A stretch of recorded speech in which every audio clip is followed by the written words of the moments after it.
once again, how you doing, everybody? This is Commercial Property Club podcast, the show where we dive into the ins and outs of smart real estate investments.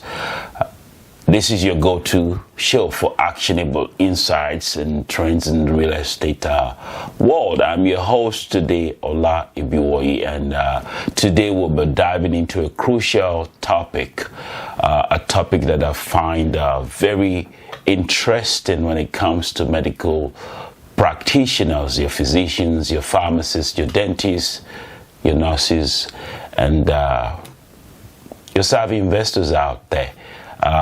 The topic for today, the pod chapter, as I always call it, the pod chapter topic today is active versus passive investing, which is best for busy medical practitioner. If you're in the medical profession, there's always that time constraint. Your physicians, your pharmacists, your nurses, your dentists, there's always that time constraint when it comes to having the time to really say you want to get into investing in apartment investing. So we're going to consider actively investing or passively investing. So the topic for today, which I call pod chapter, is active versus passive investing. Which is best for busy medical professionals, physicians, dentists, pharmacists looking to build wealth through apartment investments? Medical practitioners have unique financial and time constraints, just like I said, making it important to choose particularly the right investment strategies.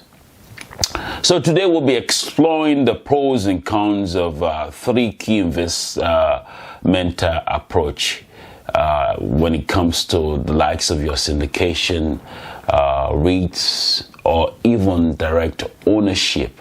So by the end of this episode, you'll have a clearer understanding of which strategy fits your goals as a physician, as a pharmacist, your risk tolerance, your lifestyle.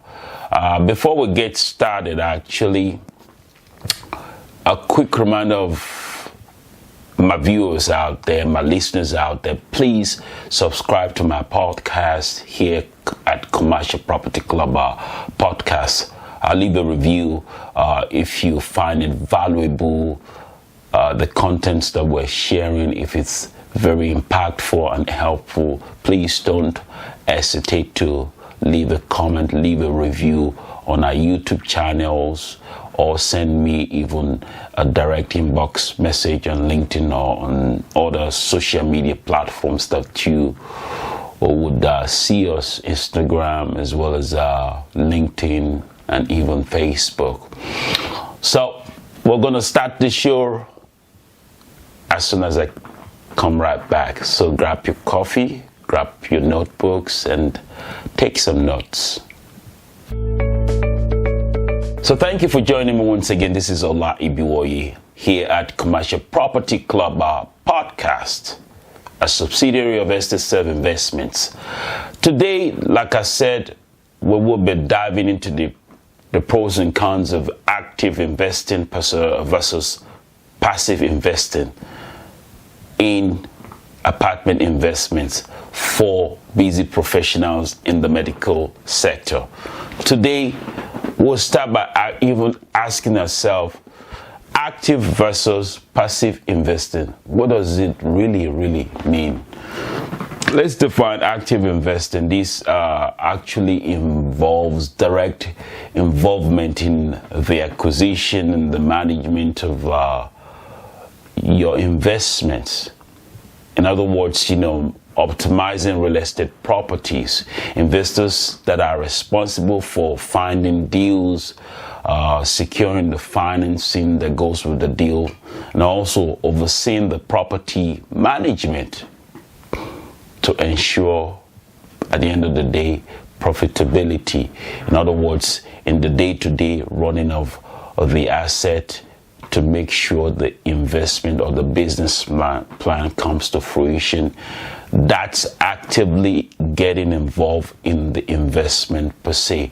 Now, on the passive side of things, defining passive investing, this is when investors deploy capital into the hands of real estate investors, or rather, opportunities are there, and practically what you just do is deploy capital into opportunity without managing the investment.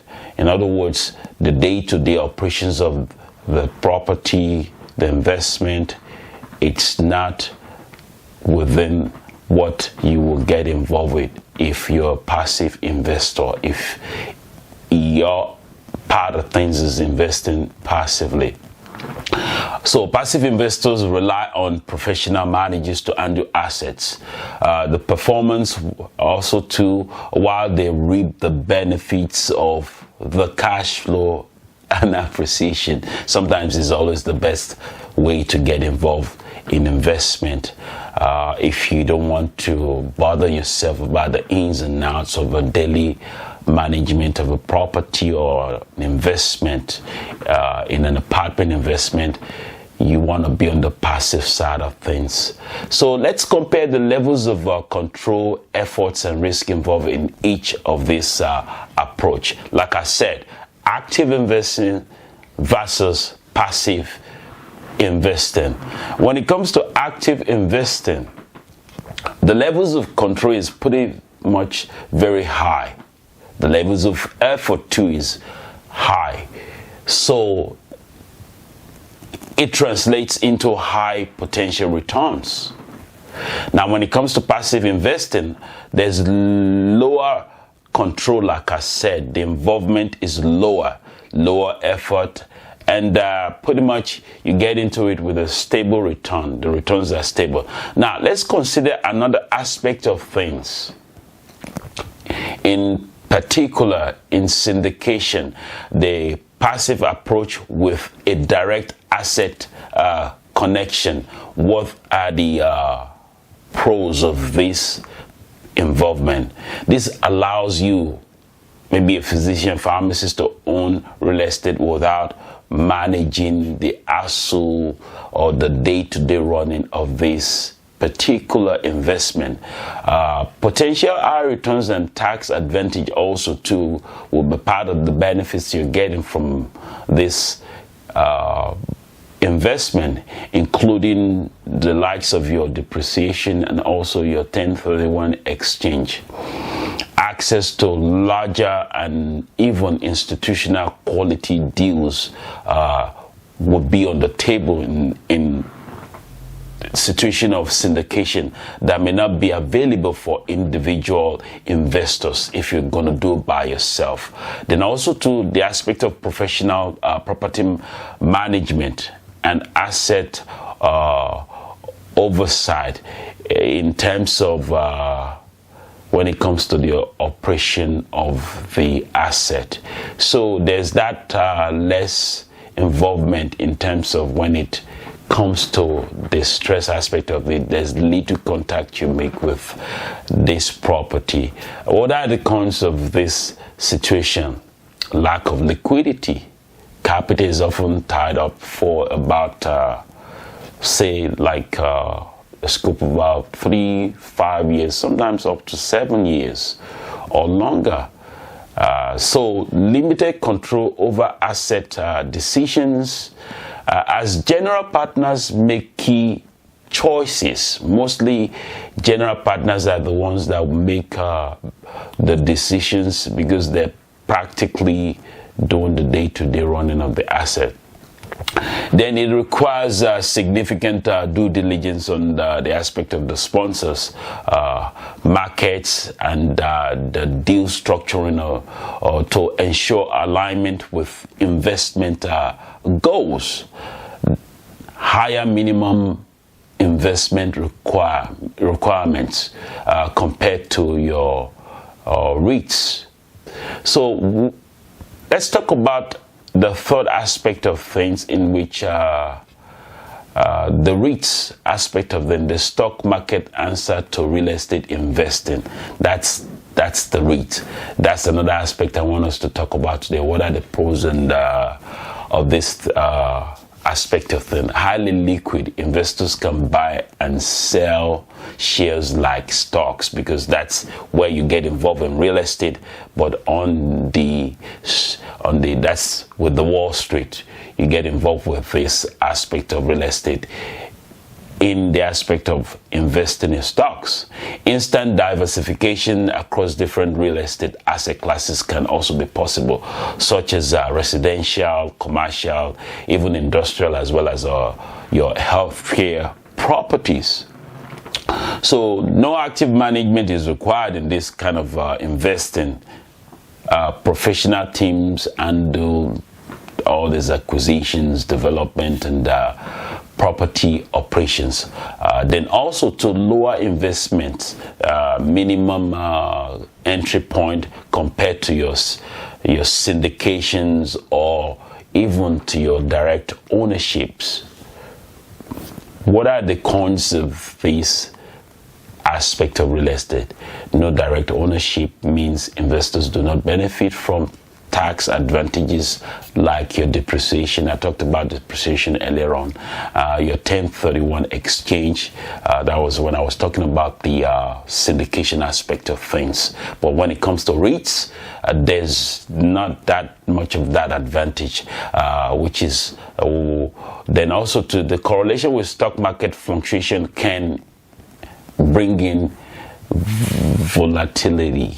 There can be a lot of volatility when it comes to the fluctuation of the stock exchange market. Then lower potential returns compared to direct real estate investments.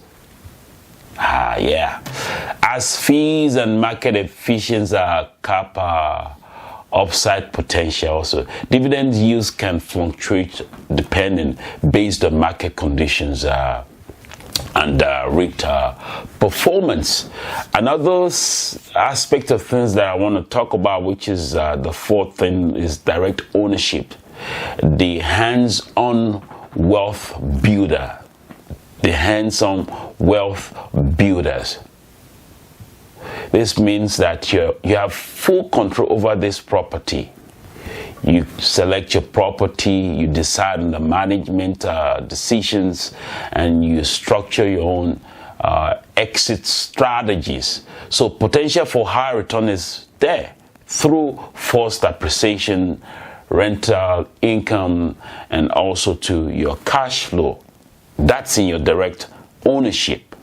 So, you could even get good returns, or rather get profitable when it comes to your tax advantages, also to including depreciation, cost segregation, mortgage interest, deductions, and the ability to also at the end of a cycle of an investment, you could execute 1031 exchange to defer your capital gains taxes. So leverage allows investors to amplify returns using the borrowed capital in this case, which requires significant times and effort to find, acquire, and manage property effectively. Those are one of the aspects that, it requires a lot of effort. You have to be self-motivated when it comes to being a owner, Obviously, in some aspect, high upfront capital is needed for down payments, your closing costs, also to raising capital for renovations, value add.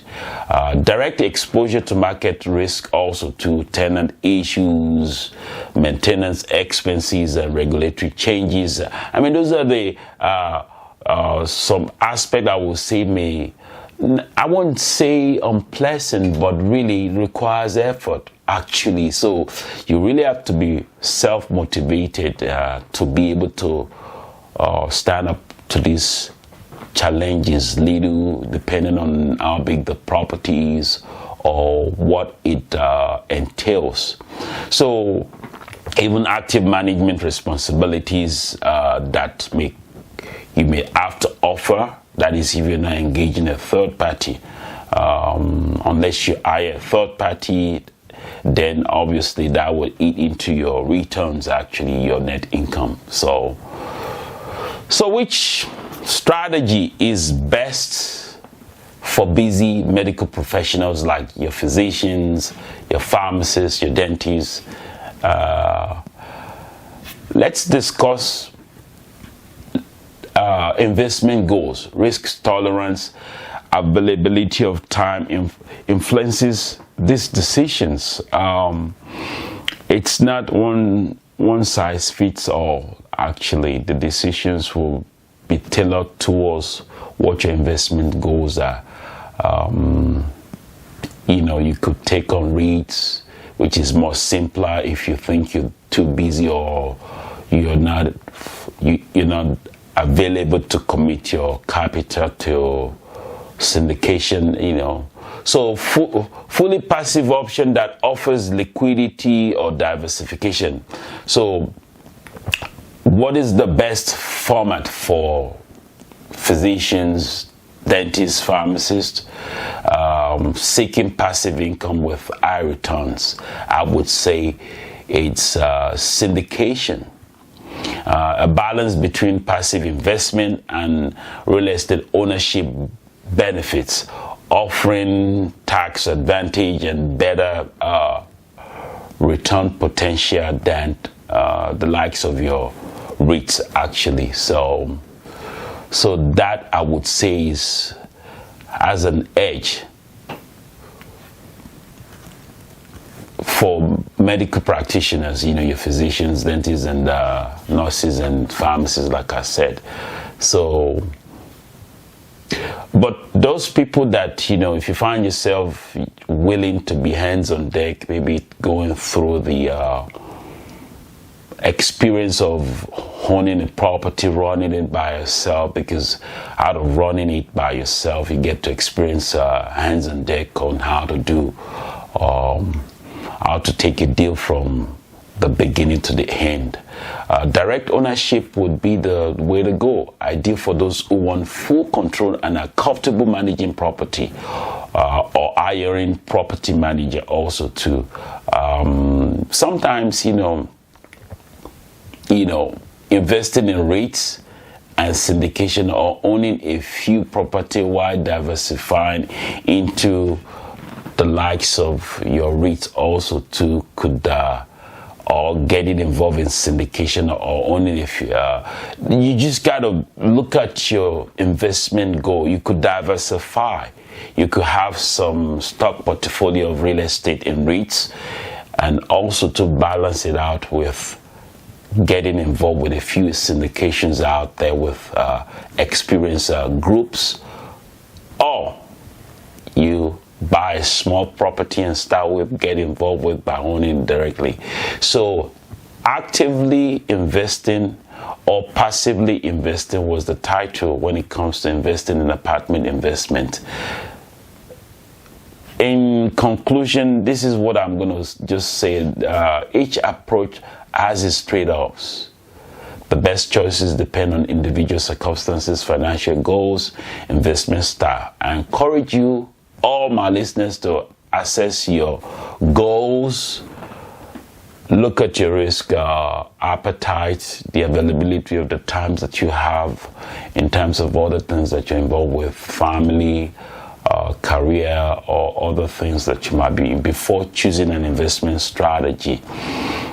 Providing actionable steps would be like start by evaluating your capital availability, desired level of involvement, and long-term financial vision that you might have for your family, and don't forget to reach out with questions if you think you still want some advice.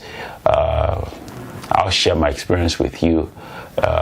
You could send me an email, connect with me on social media, or even my podcast email, which is ola.i@commercialpropertyclub.com. You could send me an email, and also to connect with me on my YouTube channels. And also, if you find this episode informative, or rather is very beneficial to you, you could share it with your colleagues out there, share with people out there. That's what we're here.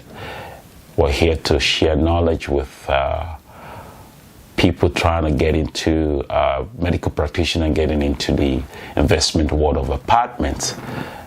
So until next time, keep making smart investment choices and building your financial future. Thank you for tuning in today here at Commercial Property Club Podcast. I am your host again today, Ola Ibiwoye.